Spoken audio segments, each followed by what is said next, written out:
옛날 옛적 어느 고을 변두리에 진동이라는 사내가 살고 있었습니다. 살다 보니 참 팔자가 요지경이로구나. 그는 종종 이렇게 한숨을 내쉬곤 했지요. 진동이는 원래 그 고을에서도 이름 있는 양반 집안의 아들이었습니다. 어린 시절만 해도 기와집 사랑채에서 글을 읽고 제법 번듯한 도포 차림으로 장터를 거닐던 청년이었지요. 그러나 세상 일이 어찌 마음먹은 대로만 되겠습니까?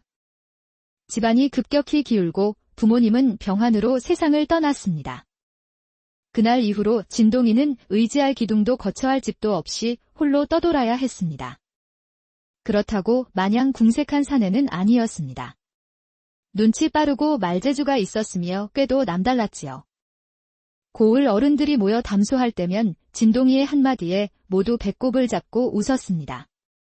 그래서인지 이 직저 집마음 많은 곳에서는 공짜로 방 한 칸 내주며 먹여주고 재워주기도 했지요. 그러나 성미가 까칠해 마음에 안 들면 보따리를 들고 금세 나와 버렸지요. 사람 사는데 마음이 맞아야지. 괜히 비위 맞추며 살긴 싫소. 그가 늘 하던 말이었습니다. 세월은 흘러 어느덧 30을 훌쩍 넘겼습니다. 장가도 못 간 총각 신세가 되었지요. 장터를 지날 때마다 그는 젊은 부부가 마주 앉아 웃는 모습을 곁눈질하며 속으로 중얼거렸습니다. 나도 저렇게 한 집안 가장이 돼야 할 터인데. 그러나 현실은 녹록지 않았습니다. 집 한 칸 없이 떠도는 사내에게 누가 기꺼이 딸을 맡기겠습니까? 몇 번 혼담이 오간 적도 있었지만 사돈들 집에서 집도 없고 재산도 없는 사람에게는 곤란하다며 손사래를 치기 일쑤였습니다. 그럴 때마다 진동이는 껄껄 웃으며 넘겼지만 속은 점점 타들어갔습니다. 그렇게 하루하루를 보내던 어느 날 우물가에 앉아있던 진동이의 귀에 건너마을 이야기가 들려왔습니다. 그 마을에 김진사라는 사람이 있는데 그 집 규수가 살림 솜씨가 야무지고 인물이 곱다는 소문이었지요. 그때부터 그의 가슴은 묘하게 설레기 시작했습니다. 그리고 우연히 길을 지나던 이웃 선비가 그 얘기를 꺼냈습니다. 진동이, 자네 장가 한번 가볼 생각 없나? 생각만으론 하루에도 12번을 갑니다. 허허, 잘 됐네. 건너 마을에 규수가 하나 있는데 얼굴 곱고 살림도 야무지다네. 아직 혼처가 정해지지 않았더군. 진동의 눈이 번쩍 뜨였습니다. 정말입니까? 저 같은 사람에게도 기회가 있겠습니까? 자네야 본래 양반 출신이지 않은가? 게다가 그 집 사정이 자네 처지와 맞을지도 모르네? 어찌 맞는단 말씀입니까? 그 집의 딸이 하나뿐이라네. 대릴사위를 드릴 생각이라더군. 진동의 입가에 미소가 번졌습니다. 집 없는 처지의 대릴사위라면 오히려 좋은 조건이었지요. 이거야말로 하늘이 주신 인연이 아닙니까? 어르신께서 꼭 중매 좀 서주시지요. 그렇게 선비는 기꺼이 김진사의 집으로 걸음을 옮겼습니다. 김진사의 집은 대문이 크고 사랑채가 반듯한, 보기에도 살림이 넉넉해 보이는 집이었습니다. 마침 규수의 아버지 김진사는 사랑방에서 손님을 맡고 있었지요. 선비가 앉자마자 운을 뗐습니다. 이번에 중매 하나 서려합니다. 제 이웃에 진동이라는 총각이 있는데 성품이 곱고 머리 회전이 빠릅니다. 집안이 기울어 집은 없지만 대릴사위로는 더할 나위 없을 겁니다. 김진사는 눈썹을 찡그렸습니다. 듣자 하니 집이 없다 하셨소. 그래도 양반 출신이라면 괜찮을지도 모르지. 그러나 그 자리에 있던 집안 어른 한 사람이 슬그머니 한마디 얹었습니다.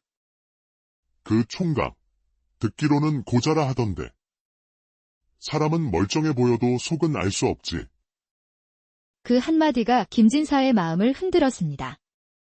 혼담이 시작되기도 전에 벌써 불행의 씨앗이 심어진 셈이지요. 그날 저녁, 진동이는 선비에게서 좋지 않은 기류를 감지했습니다. 중매가 잘 되어가긴 하겠지요. 그게 규수 아버지가 영머뭇거리시더군. 머뭇거리단. 누군가 자네가 고자라는 소문을 냈나 보네. 진동의 눈빛이 번쩍했습니다. 아니, 그런 말 같지도 않은 헛소리를 대체 누가 퍼뜨린 겁니까? 이렇게 멀쩡한 사람을 두고 고자라니. 그는 잠시 이를 악물더니 자리에서 벌떡 일어섰습니다. 이건 가만두면 안 됩니다. 어르신, 길 안내 좀 해주시죠. 당장 그 집에 가야겠습니다. 밤이 깊어갈 무렵 김진사의 집 대문이 쾅쾅 울렸습니다. 이 밤중에 누가 이리 요란을 떠는고. 대문을 열자 기세등등한 진동이가 서 있었지요. 이 댁 주인이십니까? 그렇소만 이 밤중에 무슨 일이요? 그렇다면 왜 멀쩡한 사내를 병신으로 만들었는지 물어야겠습니다. 김진사의 얼굴이 굳어졌습니다. 그게 무슨 말이요? 저를 고자라 하셨다지요? 그 말로 제 장가갈 길을 막으셨습니다. 사람의 자존심을 짓밟은 것도 모자라 인생까지 맡겠다는 겁니까?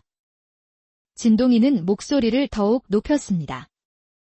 사람 속이야 들여다볼 수 없는 법이지만 제가 멀쩡하단 건 증명할 방법이 1000가지도 넘소.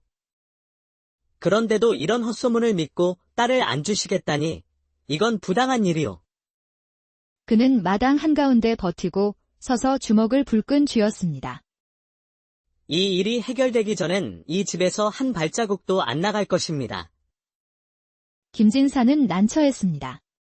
딸이 하나뿐이라 사위를 들이지 않으면 대가 끊길 판이었지요. 게다가 진동이의 눈빛엔 물러섬이 전혀 없었습니다. 잠시 침묵이 흐른 뒤 김진사는 결국 한숨을 내쉬었습니다. 좋소. 오해가 있었던 모양이니 혼사는 그대로 진행하리다. 그리하여 며칠 뒤 진동이는 기세당당하게 김진사의 딸과 혼례를 올렸습니다. 그리고 곧바로 처가살이가 시작되었지요. 속으로 그는 흐뭇하게 웃었습니다. 좋아. 절반은 이뤘다. 남은 건 기회를 노리는 일뿐. 진동의 아내는 고운 인상의 말도 고분고분했지만 진동의 눈에는 처갓집의 살림과 재산이 더 크게 보였죠.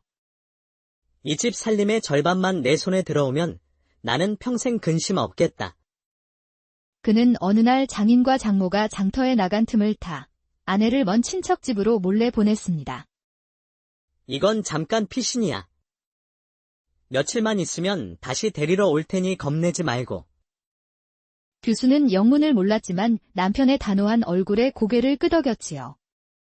다음 날 아침 안채는 난리가 났습니다. 아, 우리 딸이 어디 갔어? 장모는 집안 구석구석을 뒤졌고 하인들은 마을 골목마다 이름을 부르며 돌아다녔습니다. 그러나 아무데도 그림자조차 보이지 않았지요. 그때 사랑채에서 느긋하게 차를 마시던 진동이가 천천히 일어났습니다. 장인어른, 이게 어찌된 일입니까? 그건 내가 묻고 싶네. 자네 아내가 온데간데 없네. 진동이는 이때다 싶어 목소리를 높였습니다. 혹시 장인어른께서 다른 데로 빼돌리신 거 아닙니까? 뭐라, 제 아내를 다른 곳에 시집 보내려고 몰래 숨기신 것 아니냐는 겁니다. 처음부터 저 같은 사위를 마음에 들어 하지 않으셨겠지요. 그러니 고자라는 소문도 내시고 이건 딸을 어딘가로 빼돌리신 게 분명합니다. 장인은 기절초풍했고 하인들까지 웅성거렸습니다. 동네 사람들도 소란에 이끌려 담장 밖에서 귀를 기울였습니다. 진동이는 일부러 더 크게 소리쳤습니다. 멀쩡한 사위를 병신이라고 소문내더니 이젠 아내까지 빼돌린단 말입니까? 장인의 얼굴은 빨개졌지요. 그러나 억울함을 해명할 길이 없었습니다. 왜냐하면 아무도 진동의 아내가 어디로 갔는지 몰랐으니까요. 장인과 장모는 하룻밤 사이에 늙어버린 사람 같았습니다. 사위. 아무래도 우리 딸이 사라진 건 우리 잘못이 아닌 듯한데. 진동이는 팔짱을 끼고 고개를 저었습니다. 잘못이 아니란. 장인어른 댁에서 사라졌으면 그 책임은 장인어른께 있는 겁니다. 그러니 내 말은 혹시 도적이 도적이요. 하, 참 기가 막히네요. 멀쩡히 처갓집에서 살던 여자를 도적이 훔쳐간다니. 그럴 바에야 차라리 장인어른이 빼돌렸다고 하는 게 더 믿을 만하죠.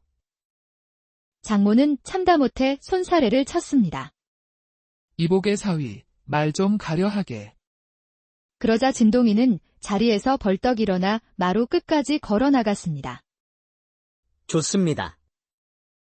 이렇게 된 이상 저는 더 이상 이 집에 머물 이유가 없습니다. 아내가 없는 사위라니, 이건 허울뿐인 자리 아닙니까? 차라리 다른 여자를 맞아 새 살림을 차리겠습니다.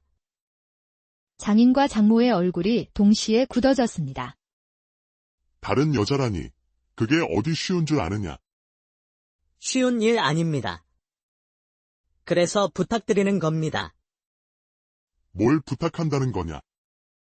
장가갈 미천을 주십시오. 그 말에 장인은 눈이 휘둥그레졌습니다. 아니, 딸을 잃어버린 것도 모자라서 살림까지 내놓으라니. 잃어버린 게 아니라 빼돌리신 거죠. 제 입장에선 아내를 잃었으니 당연히 새살림 차릴 미천을 받아야 하지 않겠습니까? 마당에 모여있던 하인들과 구경꾼들은 속으로 혀를 찼습니다. 장인은 체면이 땅에 떨어지는 기분이었습니다. 동네 사람들이 다 보고 있는데 고집 센 사위가 이렇게 몰아붙이니 물러설 수가 없었습니다. 좋다. 그럼 살림의 절반을 주겠다. 대신 당장 이 집을 나가라. 진동이는 기다렸다는 듯 허리를 숙였습니다. 장인어른, 현명한 결정을 하셨습니다. 그렇게 진동이는 살림 절반을 부지런히 짐차에 실어 새 보금자리를 준비했습니다. 속으로 그는 중얼거렸지요. 이제 남은 건 마지막 장면을 연출하는 것뿐이야. 진동이는 장인에게 받은 살림 절반을 팔아 돈과 곡식으로 바꾸고 새 집을 장만했습니다. 마당 넓고 대청마루가 시원한 기와집이었지요. 며칠 후 진동이는 장인에게 편지를 보냈습니다. 혼례를 새로 올리려 하니 장인 장모께서 꼭 오셔서 자리를 빛내주십시오. 장인은 처음엔 그 편지를 의심스럽게 바라봤습니다. 이놈이 벌써 다른 여자를 얻었단 말인가? 어디서 데려왔을까? 장모는 고개를 갸웃했습니다. 아무래도 제정신이 아닌가 봐요. 우리가 거길 왜 가요? 그래도 가보세. 사위가 새 출발을 한다니 축하해주는 척이라도 해야지. 혼례 당일 장인 장모는 정갈한 옷차림으로 진동의 새 집을 찾았습니다. 대문 앞에는 붉은 초롱이 걸리고 마당에는 잔치상이 차려져 있었지요. 북과 장구 소리가 울려 퍼지고 마을 사람들도 구경하러 몰려들었습니다. 장인어른, 장모님, 오셨습니까? 진동이가 활짝 웃으며 맞아주었습니다. 오늘은 참 경사스러운 날이니 마음껏 드시고 즐기십시오. 그리고 드디어 신부가 들어오는 순간이 되었지요. 꽃가마의 문이 열리자 가리개 너머로 고운 손이 살짝 보였습니다. 하객들이 숨을 죽이고 기다리는데 신부가 가리개를 들추자 장인 장모는 동시에 눈이 휘둥그레졌습니다. 아니, 우리 딸이잖아. 규수는 부끄러운 듯 고개를 숙였지만 입가에는 미묘한 웃음이 번졌지요. 진동이가 태연하게 말했습니다. 그동안 잠시 친척집에 맡겨둔 아내를 오늘 모셔왔습니다. 이렇게 장인 장모 모신 자리에서 새 혼례를 올리는 것이 예의라 생각했지요. 장인은 말이 막혔습니다. 이놈. 나를 갖고 논 것이냐? 아닙니다. 장인어른. 저는 처음부터 장인댁 살림을 얻을 생각뿐이었습니다. 다만 제게 미천이 필요했을 뿐이죠. 마당에 모인 사람들은 폭소를 터뜨렸습니다. 아이고, 저 사위 보통 내기가 아니네. 장인은 허탈하게 웃으며 고개를 저었습니다. 허허, 내 사위가 보통이 넘는구나. 그날 잔치는 밤늦도록 이어졌고 진동이는 아내와 재산을 모두 손에 넣은 채 부유한 삶을 시작했지요. 그날 이후 진동이는 마을에서 꽤 많은 사위로 불렸습니다. 처갓집 살림 절반을 떼어받아 새 집을 차리고 숨겨둔 아내와 다시 혼례를 올렸으니 2번이나 신랑이 된 셈이지요. 장인 장모는 처음엔 분을 사귀지 못했지만 시간이 지나며 차츰 웃으며 그 일을 이야기하곤 했습니다. 우리 사위, 사람 속을 들었다 놨다 하는 재주가 하늘이 내린 듯하네. 그 재주 덕분에 우리 딸이 평생 호의호식하게 됐으니 불평할 것도 없지요. 진동이는 장인 재산을 알뜰하게 불렸습니다. 장터에서 장사를 하든 논밭을 사든 손을 대는 일마다 돈이 불어났습니다. 마을 사람들은 그가 손만 대면 황금으로 바뀐다며 진동이 손이라 불렀습니다. 술자리에서 누군가 물었습니다. 이보게, 자네는 어찌 그리 머리가 잘 돌아가는가? 진동이는 잔을 들어 올리며 태연히 대답했습니다. 세상살이란 말이요. 힘만 쓰는 게 아니라 머리도 써야 하는 법이지요. 힘은 젊은 놈들도 쓰지만 꾀는 나이 먹어야 깊어지는 법이거든. 이후로도 그는 장인과 함께 장터를 오가며 장사하고 동네 일꾼들을 부려 논밭을 관리하며 부를 쌓았습니다. 그리고 몇 년 뒤 더 큰 집으로 옮겨가 살았는데 마당에 연못과 누가까지 있는 호화로운 집이었지요. 훗날 사람들은 진동이 이야기를 전하며 이렇게 말했습니다. 꾀와 담력만 있으면 빈손으로 옛날 옛적 어느 고을 변두리에 진동이라는 사내가 살고 있었습니다. 살다 보니 참 팔자가 요지경이로구나. 그는 종종 이렇게 한숨을 내쉬곤 했지요. 진동이는 원래 그 고을에서도 이름 있는 양반 집안의 아들이었습니다. 어린 시절만 해도 기와집 사랑채에서 글을 읽고 제법 번듯한 도포 차림으로 장터를 거닐던 청년이었지요. 그러나 세상 일이 어찌 마음먹은 대로만 되겠습니까? 집안이 급격히 기울고 부모님은 병환으로 세상을 떠났습니다. 그날 이후로 진동이는 의지할 기둥도 거처할 집도 없이 홀로 떠돌아야 했습니다. 그렇다고 마냥 궁색한 사내는 아니었습니다. 눈치 빠르고 말재주가 있었으며 꾀도 남달랐지요. 고을 어른들이 모여 담소할 때면 진동이의 한마디에 모두 배꼽을 잡고 웃었습니다. 그래서인지 이 집저 집마음 많은 곳에서는 공짜로 방 한 칸 내주며 먹여주고 재워주기도 했지요. 그러나 성미가 까칠해 마음에 안 들면 보따리를 들고 금세 나와 버렸지요. 사람 사는데 마음이 맞아야지. 괜히 비위 맞추며 살긴 실소. 그가 늘 하던 말이었습니다. 세월은 흘러 어느덧 30을 훌쩍 넘겼습니다. 장가도 못 간 총각 신세가 되었지요. 장터를 지날 때마다 그는 젊은 부부가 마주 앉아 웃는 모습을 곁눈질하며 속으로 중얼거렸습니다. 나도 저렇게 한 집안 가장이 돼야 할 터인데. 그러나 현실은 녹록지 않았습니다. 집 한 칸 없이 떠도는 사내에게 누가 기꺼이 딸을 맡기겠습니까? 몇 번 혼담이 오간 적도 있었지만 사돈들 집에서 집도 없고 재산도 없는 사람에게는 곤란하다며 손사래를 치기 일쑤였습니다. 그럴 때마다 진동이는 껄껄 웃으며 넘겼지만 속은 점점 타들어갔습니다. 그렇게 하루하루를 보내던 어느 날 우물가에 앉아있던 진동이의 귀에 건너마을 이야기가 들려왔습니다.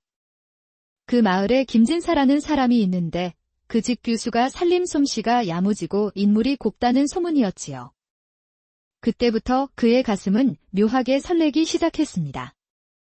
그리고 우연히 길을 지나던 이웃 선비가 그 얘기를 꺼냈습니다. 진동이, 자네 장가 한번 가볼 생각 없나? 생각만으론 하루에도 12번을 갑니다.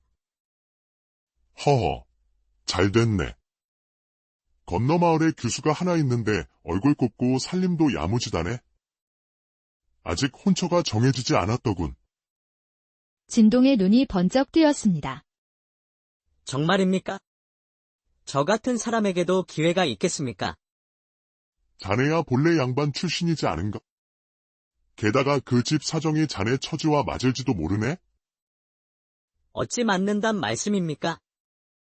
그 집의 딸이 하나뿐이라네. 대릴사위를 드릴 생각이라더군. 진동의 입가에 미소가 번졌습니다. 집 없는 처지의 대릴사위라면 오히려 좋은 조건이었지요. 이거야말로 하늘이 주신 인연이 아닙니까? 어르신께서 꼭 중매 좀 서주시지요. 그렇게 선비는 기꺼이 김진사의 집으로 걸음을 옮겼습니다. 김진사의 집은 대문이 크고 사랑채가 반듯한, 보기에도 살림이 넉넉해 보이는 집이었습니다. 마침 규수의 아버지 김진사는 사랑방에서 손님을 맡고 있었지요. 선비가 앉자마자 운을 뗐습니다. 이번에 중매 하나 서려합니다. 제 이웃에 진동이라는 총각이 있는데 성품이 곱고 머리 회전이 빠릅니다. 집안이 기울어 집은 없지만 대릴 사위로는 더할 나위 없을 겁니다. 김진사는 눈썹을 찡그렸습니다. 듣자 하니 집이 없다 하셨소. 그래도 양반 출신이라면 괜찮을지도 모르지. 그러나 그 자리에 있던 집안 어른 한 사람이 슬그머니 한마디 얹었습니다. 그 총각, 듣기로는 고자라 하던데. 사람은 멀쩡해 보여도 속은 알 수 없지. 그 한마디가 김진사의 마음을 흔들었습니다. 혼담이 시작되기도 전에 벌써 불행의 씨앗이 심어진 셈이지요. 그날 저녁, 진동이는 선비에게서 좋지 않은 기류를 감지했습니다. 중매가 잘 되어가긴 하겠지요. 그게 규수 아버지가 영머뭇거리시더군. 머뭇거리단. 누군가 자네가 고자라는 소문을 냈나 보네. 진동의 눈빛이 번쩍했습니다. 아니, 그런 말 같지도 않은 헛소리를 대체 누가 퍼뜨린 겁니까? 이렇게 멀쩡한 사람을 두고 고자라니. 그는 잠시 이를 악물더니 자리에서 벌떡 일어섰습니다. 이건 가만두면 안 됩니다. 어르신, 길 안내 좀 해주시죠. 당장 그 집에 가야겠습니다. 밤이 깊어갈 무렵 김진사의 집 대문이 쾅쾅 울렸습니다. 이 밤중에 누가 이리 요란을 떠는고. 대문을 열자 기세등등한 진동이가 서 있었지요. 이 댁 주인이십니까? 그렇소만 이 밤중에 무슨 일이요?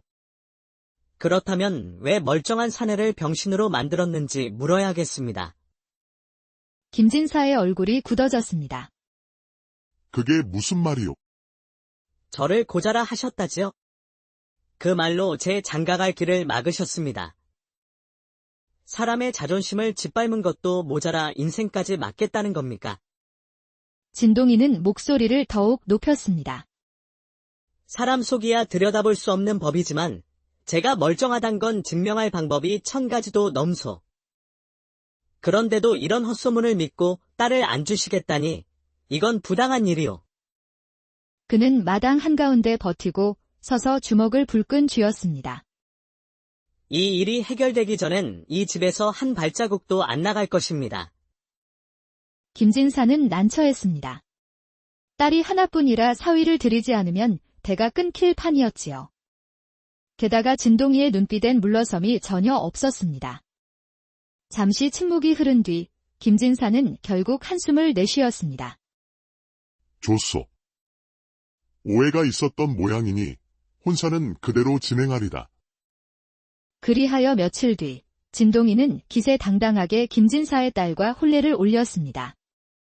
그리고 곧바로 처가살이가 시작되었지요. 속으로 그는 흐뭇하게 웃었습니다. 좋아. 절반은 이뤘다. 남은 건 기회를 노리는 일뿐. 진동의 아내는 고운 인상의 말도 고분고분했지만 진동의 눈에는 처갓집의 살림과 재산이 더 크게 보였죠. 이 집 살림의 절반만 내 손에 들어오면 나는 평생 근심 없겠다. 그는 어느 날 장인과 장모가 장터에 나간 틈을 타 아내를 먼 친척 집으로 몰래 보냈습니다. 이건 잠깐 피신이야. 며칠만 있으면 다시 데리러 올 테니 겁내지 말고. 규수는 영문을 몰랐지만 남편의 단호한 얼굴에 고개를 끄덕였지요. 다음 날 아침 안채는 난리가 났습니다. 아, 우리 딸이 어디 갔어? 장모는 집 안 구석구석을 뒤졌고 하인들은 마을 골목마다 이름을 부르며 돌아다녔습니다. 그러나 아무데도 그림자조차 보이지 않았지요. 그때 사랑채에서 느긋하게 차를 마시던 진동이가 천천히 일어났습니다. 장인어른, 이게 어찌된 일입니까? 그건 내가 묻고 싶네. 자네 아내가 온데간데 없네. 진동이는 이때다 싶어 목소리를 높였습니다. 혹시 장인어른께서 다른 데로 빼돌리신 거 아닙니까? 뭐라, 제 아내를 다른 곳에 시집 보내려고 몰래 숨기신 것 아니냐는 겁니다. 처음부터 저 같은 사위를 마음에 들어 하지 않으셨겠지요. 그러니 고자라는 소문도 내시고 이건 딸을 어딘가로 빼돌리신 게 분명합니다. 장인은 기절초풍했고 하인들까지 웅성거렸습니다.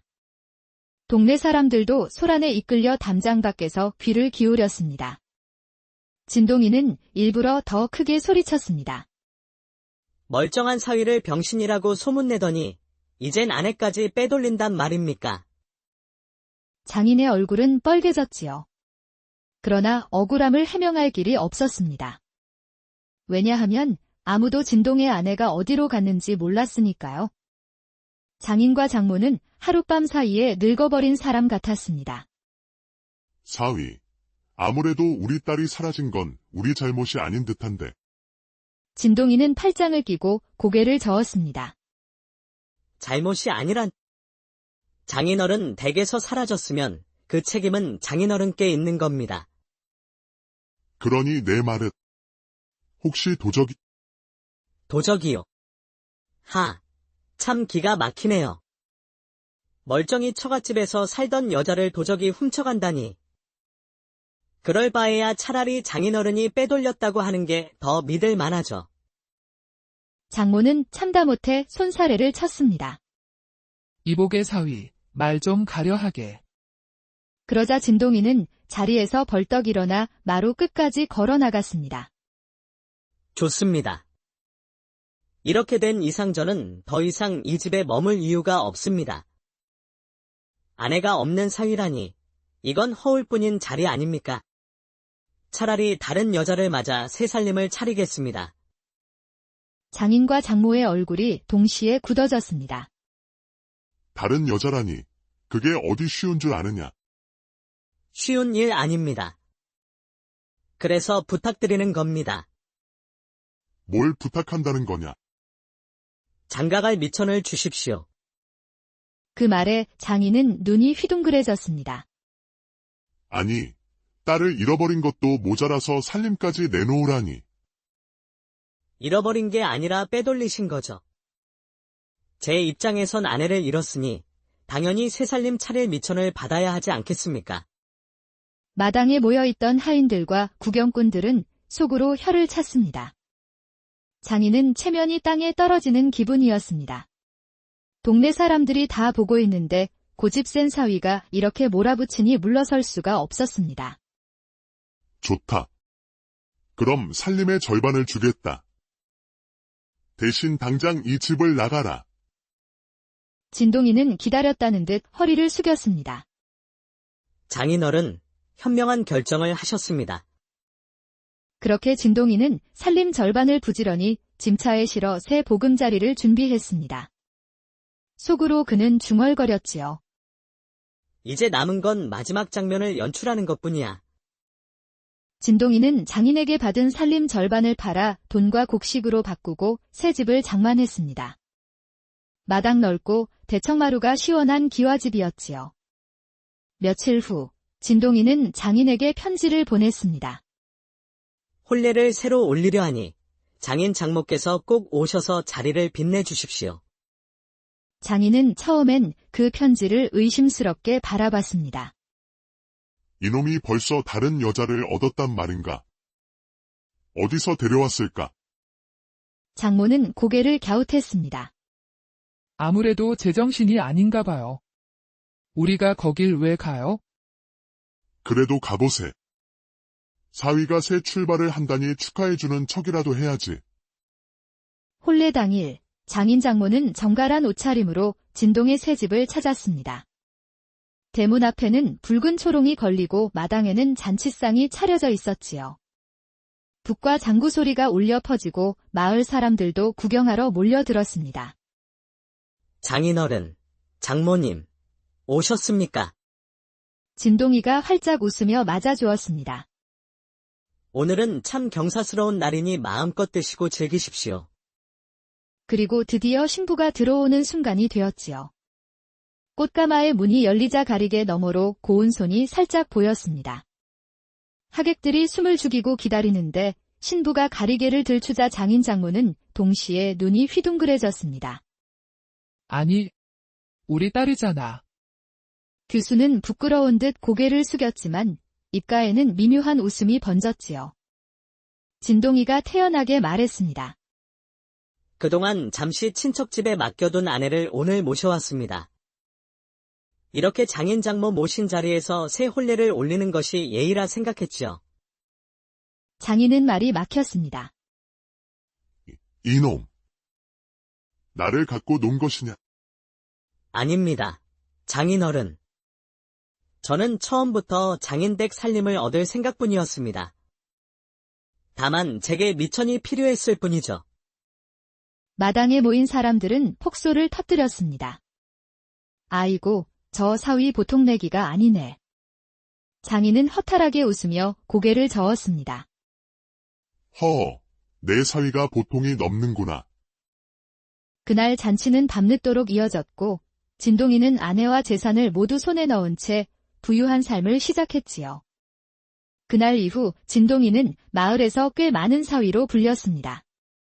처갓집 살림 절반을 떼어받아 새 집을 차리고 숨겨둔 아내와 다시 혼례를 올렸으니 2번이나 신랑이 된 셈이지요.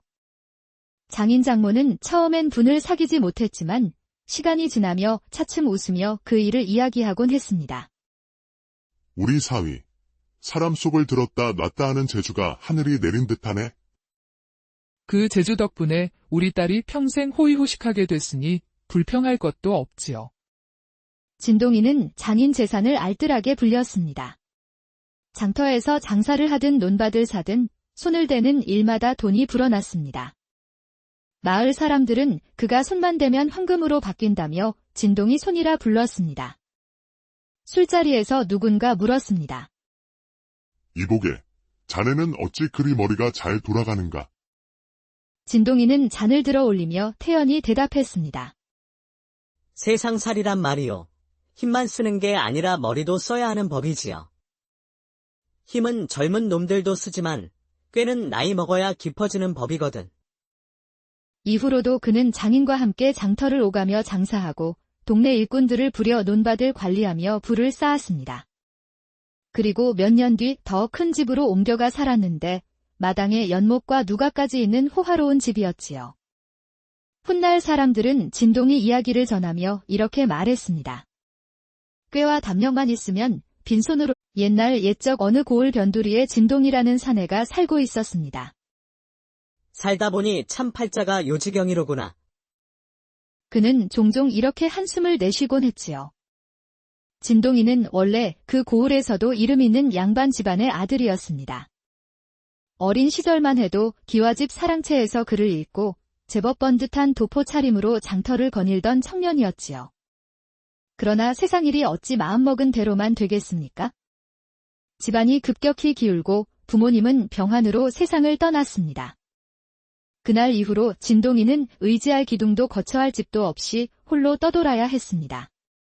그렇다고 마냥 궁색한 사내는 아니었습니다. 눈치 빠르고 말재주가 있었으며 꾀도 남달랐지요. 고을 어른들이 모여 담소할 때면 진동이의 한마디에 모두 배꼽을 잡고 웃었습니다. 그래서인지 이 집 저 집 마음 많은 곳에서는 공짜로 방 한 칸 내주며 먹여주고 재워주기도 했지요. 그러나 성미가 까칠해 마음에 안 들면 보따리를 들고 금세 나와 버렸지요. 사람 사는데 마음이 맞아야지. 괜히 비위 맞추며 살긴 싫소. 그가 늘 하던 말이었습니다.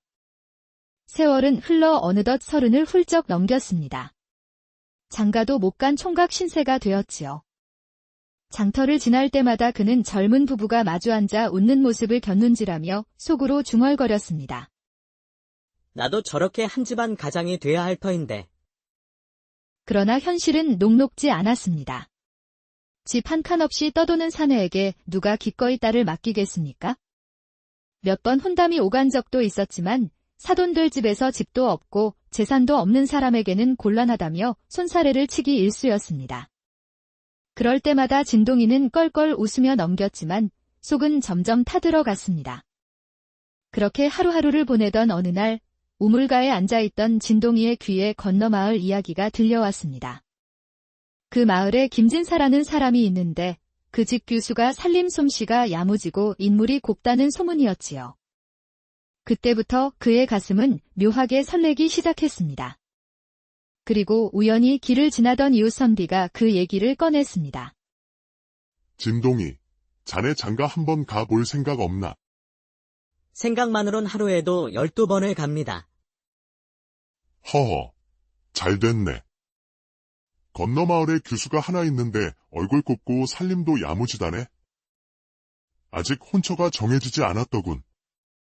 진동의 눈이 번쩍 뜨였습니다. 정말입니까?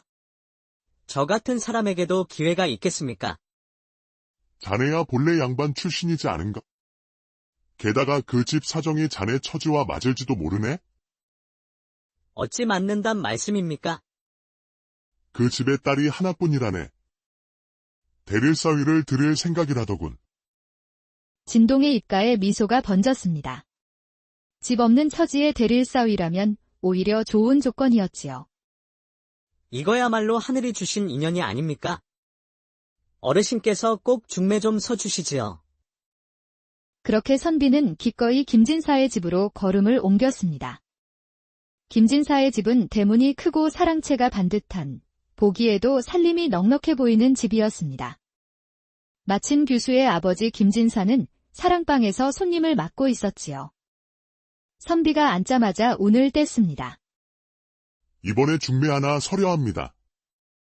제 이웃에 진동이라는 총각이 있는데 성품이 곱고 머리 회전이 빠릅니다. 집안이 기울어 집은 없지만 대릴사위로는 더할 나위 없을 겁니다. 김진사는 눈썹을 찡그렸습니다. 듣자 하니 집이 없다 하셨소. 그래도 양반 출신이라면 괜찮을지도 모르지. 그러나 그 자리에 있던 집안 어른 한 사람이 슬그머니 한마디 얹었습니다. 그 총각, 듣기로는 고자라 하던데. 사람은 멀쩡해 보여도 속은 알 수 없지. 그 한마디가 김진사의 마음을 흔들었습니다. 혼담이 시작되기도 전에 벌써 불행의 씨앗이 심어진 셈이지요. 그날 저녁, 진동이는 선비에게서 좋지 않은 기류를 감지했습니다. 중매가 잘 되어가긴 하겠지요. 그게 규수 아버지가 영머뭇거리시더군. 머뭇거리단 누군가 자네가 고자라는 소문을 냈나 보네. 진동의 눈빛이 번쩍했습니다. 아니, 그런 말 같지도 않은 헛소리를 대체 누가 퍼뜨린 겁니까? 이렇게 멀쩡한 사람을 두고 고자라니. 그는 잠시 이를 악물더니 자리에서 벌떡 일어섰습니다. 이건 가만두면 안 됩니다. 어르신, 길 안내 좀 해주시죠. 당장 그 집에 가야겠습니다. 밤이 깊어갈 무렵 김진사의 집 대문이 쾅쾅 울렸습니다. 이 밤중에 누가 이리 요란을 떠는고. 대문을 열자 기세등등한 진동이가 서 있었지요. 이 댁 주인이십니까? 그렇소만 이 밤중에 무슨 일이요? 그렇다면 왜 멀쩡한 사내를 병신으로 만들었는지 물어야겠습니다. 김진사의 얼굴이 굳어졌습니다. 그게 무슨 말이요? 저를 고자라 하셨다지요? 그 말로 제 장가갈 길을 막으셨습니다. 사람의 자존심을 짓밟은 것도 모자라 인생까지 맡겠다는 겁니까? 진동이는 목소리를 더욱 높였습니다. 사람 속이야 들여다볼 수 없는 법이지만 제가 멀쩡하단 건 증명할 방법이 1000가지도 넘소. 그런데도 이런 헛소문을 믿고 딸을 안 주시겠다니 이건 부당한 일이오. 그는 마당 한가운데 버티고 서서 주먹을 불끈 쥐었습니다. 이 일이 해결되기 전엔 이 집에서 한 발자국도 안 나갈 것입니다. 김진사는 난처했습니다. 딸이 하나뿐이라 사위를 들이지 않으면 대가 끊길 판이었지요. 게다가 진동이의 눈빛엔 물러섬이 전혀 없었습니다. 잠시 침묵이 흐른 뒤 김진사는 결국 한숨을 내쉬었습니다. 좋소. 오해가 있었던 모양이니 혼사는 그대로 진행하리다. 그리하여 며칠 뒤 진동이는 기세당당하게 김진사의 딸과 혼례를 올렸습니다. 그리고 곧바로 처가살이가 시작되었지요. 속으로 그는 흐뭇하게 웃었습니다. 좋아. 절반은 이뤘다. 남은 건 기회를 노리는 일뿐. 진동의 아내는 고운 인상의 말도 고분고분했지만 진동의 눈에는 처갓집의 살림과 재산이 더 크게 보였죠. 이 집 살림의 절반만 내 손에 들어오면 나는 평생 근심 없겠다. 그는 어느 날 장인과 장모가 장터에 나간 틈을 타 아내를 먼 친척집으로 몰래 보냈습니다. 이건 잠깐 피신이야. 며칠만 있으면 다시 데리러 올 테니 겁내지 말고. 규수는 영문을 몰랐지만 남편의 단호한 얼굴에 고개를 끄덕였지요. 다음 날 아침 안채는 난리가 났습니다. 아, 우리 딸이 어디 갔어? 장모는 집안 구석구석을 뒤졌고 하인들은 마을 골목마다 이름을 부르며 돌아다녔습니다. 그러나 아무데도 그림자조차 보이지 않았지요. 그때 사랑채에서 느긋하게 차를 마시던 진동이가 천천히 일어났습니다. 장인어른, 이게 어찌된 일입니까? 그건 내가 묻고 싶네. 자네 아내가 온데간데 없네. 진동이는 이때다 싶어 목소리를 높였습니다. 혹시 장인어른께서 다른 데로 빼돌리신 거 아닙니까? 뭐라, 제 아내를 다른 곳에 시집 보내려고 몰래 숨기신 것 아니냐는 겁니다. 처음부터 저 같은 사위를 마음에 들어 하지 않으셨겠지요. 그러니 고자라는 소문도 내시고 이건 딸을 어딘가로 빼돌리신 게 분명합니다. 장인은 기절초풍했고 하인들까지 웅성거렸습니다. 동네 사람들도 소란에 이끌려 담장 밖에서 귀를 기울였습니다. 진동이는 일부러 더 크게 소리쳤습니다. 멀쩡한 사위를 병신이라고 소문내더니 이젠 아내까지 빼돌린단 말입니까? 장인의 얼굴은 빨개졌지요. 그러나 억울함을 해명할 길이 없었습니다. 왜냐하면 아무도 진동의 아내가 어디로 갔는지 몰랐으니까요. 장인과 장모는 하룻밤 사이에 늙어버린 사람 같았습니다. 사위. 아무래도 우리 딸이 사라진 건 우리 잘못이 아닌 듯한데. 진동이는 팔짱을 끼고 고개를 저었습니다. 잘못이 아니란. 장인어른 댁에서 사라졌으면 그 책임은 장인어른께 있는 겁니다. 그러니 내 말은 혹시 도적이 도적이요. 참 기가 막히네요. 멀쩡히 처갓집에서 살던 여자를 도적이 훔쳐간다니. 그럴 바에야 차라리 장인어른이 빼돌렸다고 하는 게 더 믿을 만하죠. 장모는 참다 못해 손사래를 쳤습니다. 이복의 사위, 말 좀 가려하게. 그러자 진동이는 자리에서 벌떡 일어나 마루 끝까지 걸어 나갔습니다. 좋습니다. 이렇게 된 이상 저는 더 이상 이 집에 머물 이유가 없습니다. 아내가 없는 사위라니 이건 허울뿐인 자리 아닙니까? 차라리 다른 여자를 맞아 새 살림을 차리겠습니다. 장인과 장모의 얼굴이 동시에 굳어졌습니다. 다른 여자라니 그게 어디 쉬운 줄 아느냐. 쉬운 일 아닙니다. 그래서 부탁드리는 겁니다. 뭘 부탁한다는 거냐. 장가갈 미천을 주십시오. 그 말에 장인은 눈이 휘둥그레졌습니다. 아니, 딸을 잃어버린 것도 모자라서 살림까지 내놓으라니. 잃어버린 게 아니라 빼돌리신 거죠. 제 입장에선 아내를 잃었으니 당연히 새살림 차릴 미천을 받아야 하지 않겠습니까? 마당에 모여있던 하인들과 구경꾼들은 속으로 혀를 찼습니다. 장인은 체면이 땅에 떨어지는 기분이었습니다. 동네 사람들이 다 보고 있는데 고집 센 사위가 이렇게 몰아붙이니 물러설 수가 없었습니다. 좋다. 그럼 살림의 절반을 주겠다. 대신 당장 이 집을 나가라. 진동이는 기다렸다는 듯 허리를 숙였습니다. 장인어른, 현명한 결정을 하셨습니다. 그렇게 진동이는 살림 절반을 부지런히 짐차에 실어 새 보금자리를 준비했습니다. 속으로 그는 중얼거렸지요. 이제 남은 건 마지막 장면을 연출하는 것뿐이야. 진동이는 장인에게 받은 살림 절반을 팔아 돈과 곡식으로 바꾸고 새 집을 장만했습니다. 마당 넓고 대청마루가 시원한 기와집이었지요. 며칠 후 진동이는 장인에게 편지를 보냈습니다.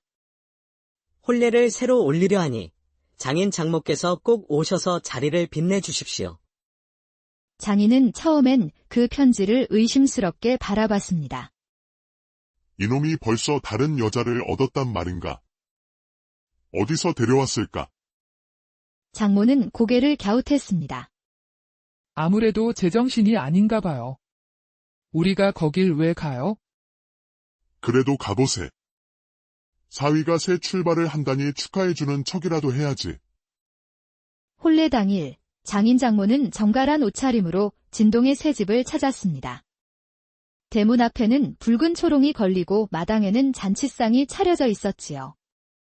북과 장구 소리가 울려 퍼지고 마을 사람들도 구경하러 몰려들었습니다.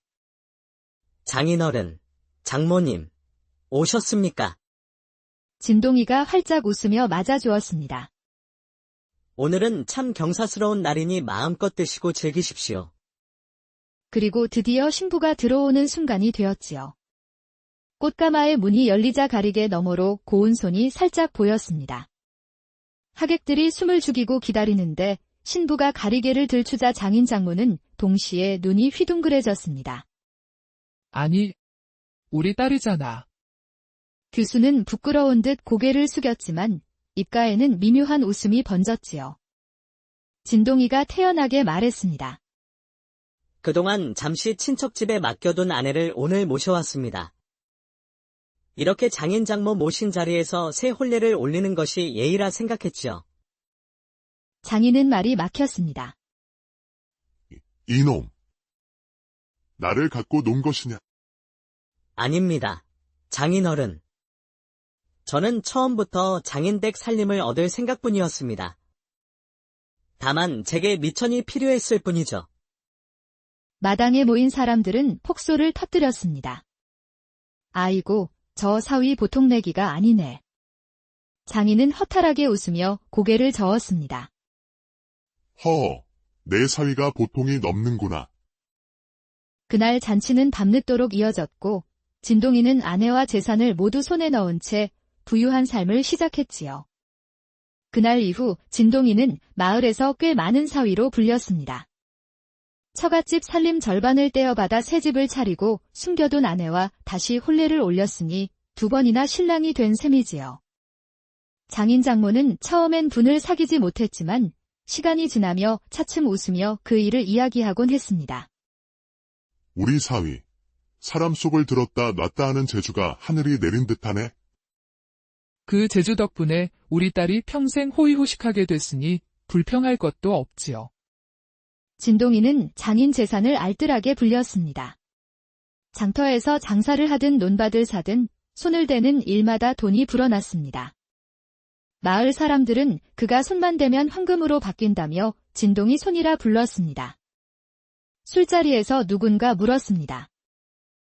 이보게, 자네는 어찌 그리 머리가 잘 돌아가는가?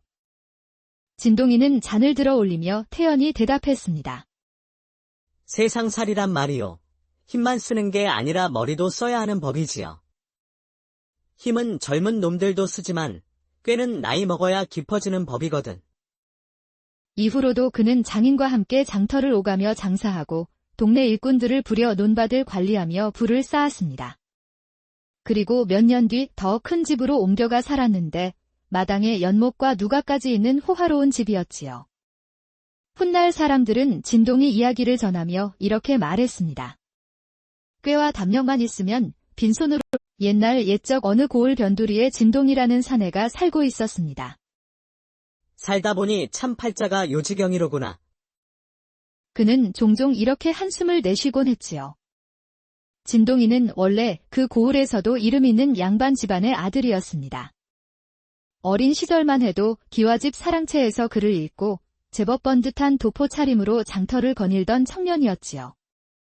그러나 세상 일이 어찌 마음먹은 대로만 되겠습니까? 집안이 급격히 기울고 부모님은 병환으로 세상을 떠났습니다. 그날 이후로 진동이는 의지할 기둥도 거처할 집도 없이 홀로 떠돌아야 했습니다. 그렇다고 마냥 궁색한 사내는 아니었습니다.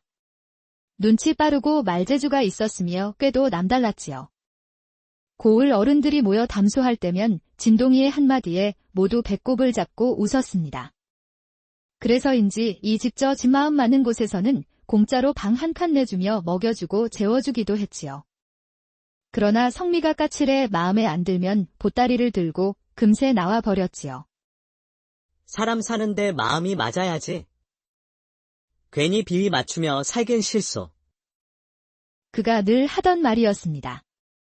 세월은 흘러 어느덧 30을 훌쩍 넘겼습니다.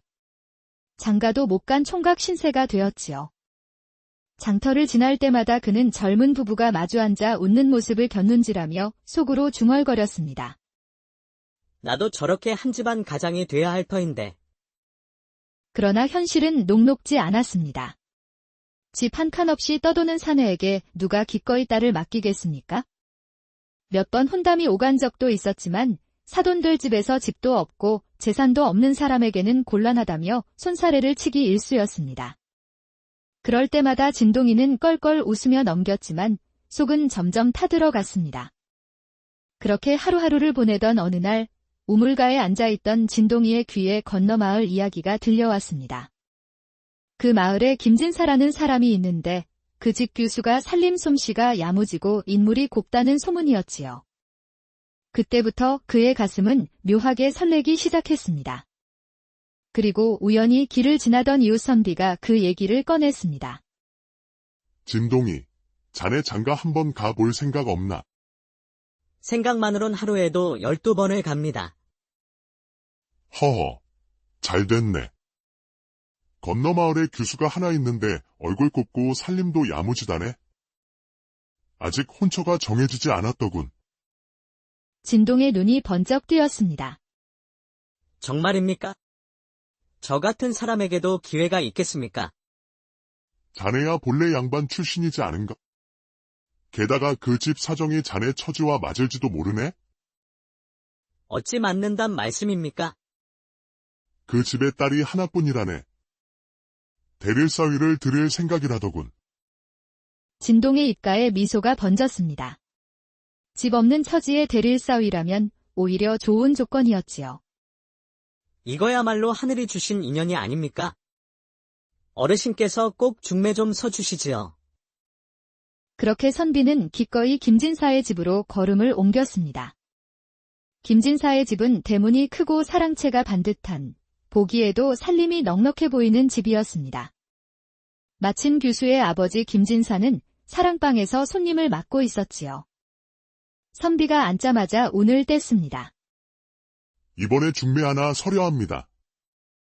제 이웃에 진동이라는 총각이 있는데 성품이 곱고 머리 회전이 빠릅니다. 집안이 기울어 집은 없지만 대릴사위로는 더할 나위 없을 겁니다. 김진사는 눈썹을 찡그렸습니다. 듣자 하니 집이 없다 하셨소. 그래도 양반 출신이라면 괜찮을지도 모르지. 그러나 그 자리에 있던 집안 어른 한 사람이 슬그머니 한마디 얹었습니다. 그 총각, 듣기로는 고자라 하던데. 사람은 멀쩡해 보여도 속은 알 수 없지. 그 한마디가 김진사의 마음을 흔들었습니다.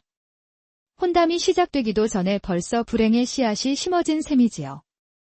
그날 저녁, 진동이는 선비에게서 좋지 않은 기류를 감지했습니다. 중매가 잘 되어가긴 하겠지요. 그게 규수 아버지가 영머뭇거리시더군. 머뭇거리단. 누군가 자네가 고자라는 소문을 냈나 보네. 진동의 눈빛이 번쩍했습니다. 아니, 그런 말 같지도 않은 헛소리를 대체 누가 퍼뜨린 겁니까? 이렇게 멀쩡한 사람을 두고 고자라니. 그는 잠시 이를 악물더니 자리에서 벌떡 일어섰습니다. 이건 가만두면 안 됩니다. 어르신, 길 안내 좀 해주시죠. 당장 그 집에 가야겠습니다. 밤이 깊어갈 무렵 김진사의 집 대문이 쾅쾅 울렸습니다. 이 밤중에 누가 이리 요란을 떠는고. 대문을 열자 기세등등한 진동이가 서 있었지요. 이 댁 주인이십니까? 그렇소만, 이 밤중에 무슨 일이요? 그렇다면 왜 멀쩡한 사내를 병신으로 만들었는지 물어야겠습니다. 김진사의 얼굴이 굳어졌습니다. 그게 무슨 말이요? 저를 고자라 하셨다지요? 그 말로 제 장가갈 길을 막으셨습니다. 사람의 자존심을 짓밟은 것도 모자라 인생까지 맡겠다는 겁니까? 진동이는 목소리를 더욱 높였습니다. 사람 속이야 들여다볼 수 없는 법이지만 제가 멀쩡하단 건 증명할 방법이 1000가지도 넘소. 그런데도 이런 헛소문을 믿고 딸을 안 주시겠다니 이건 부당한 일이요. 그는 마당 한가운데 버티고 서서 주먹을 불끈 쥐었습니다. 이 일이 해결되기 전엔 이 집에서 한 발자국도 안 나갈 것입니다. 김진사는 난처했습니다. 딸이 하나뿐이라 사위를 들이지 않으면 대가 끊길 판이었지요. 게다가 진동이의 눈빛엔 물러섬이 전혀 없었습니다. 잠시 침묵이 흐른 뒤 김진사는 결국 한숨을 내쉬었습니다. 좋소. 오해가 있었던 모양이니 혼사는 그대로 진행하리다. 그리하여 며칠 뒤 진동이는 기세당당하게 김진사의 딸과 혼례를 올렸습니다. 그리고 곧바로 처가살이가 시작되었지요. 속으로 그는 흐뭇하게 웃었습니다. 좋아. 절반은 이뤘다. 남은 건 기회를 노리는 일뿐. 진동의 아내는 고운 인상의 말도 고분고분했지만 진동의 눈에는 처갓집의 살림과 재산이 더 크게 보였죠. 이 집 살림의 절반만 내 손에 들어오면 나는 평생 근심 없겠다. 그는 어느 날 장인과 장모가 장터에 나간 틈을 타 아내를 먼 친척 집으로 몰래 보냈습니다. 이건 잠깐 피신이야. 며칠만 있으면 다시 데리러 올 테니 겁내지 말고. 규수는 영문을 몰랐지만 남편의 단호한 얼굴에 고개를 끄덕였지요. 다음 날 아침 안채는 난리가 났습니다.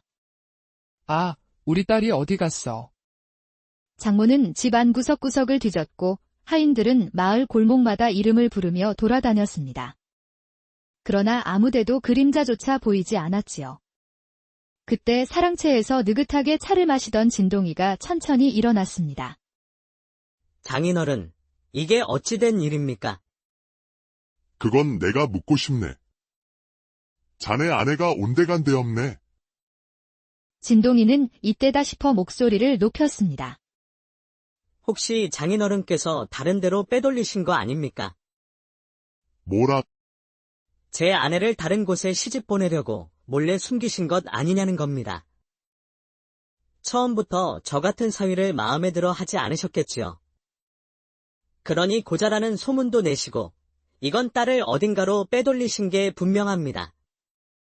장인은 기절초풍했고 하인들까지 웅성거렸습니다. 동네 사람들도 소란에 이끌려 담장 밖에서 귀를 기울였습니다. 진동이는 일부러 더 크게 소리쳤습니다. 멀쩡한 사위를 병신이라고 소문내더니 이젠 아내까지 빼돌린단 말입니까? 장인의 얼굴은 뻘개졌지요. 그러나 억울함을 해명할 길이 없었습니다.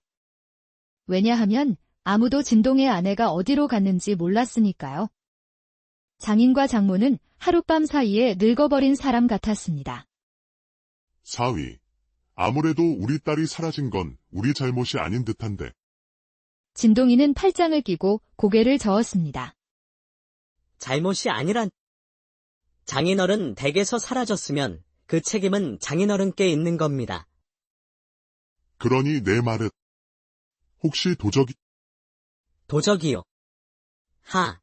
참 기가 막히네요. 멀쩡히 처갓집에서 살던 여자를 도적이 훔쳐간다니. 그럴 바에야 차라리 장인어른이 빼돌렸다고 하는 게 더 믿을 만하죠. 장모는 참다 못해 손사래를 쳤습니다. 이복의 사위, 말 좀 가려하게. 그러자 진동이는 자리에서 벌떡 일어나 마루 끝까지 걸어 나갔습니다. 좋습니다. 이렇게 된 이상 저는 더 이상 이 집에 머물 이유가 없습니다. 아내가 없는 사위라니, 이건 허울뿐인 자리 아닙니까? 차라리 다른 여자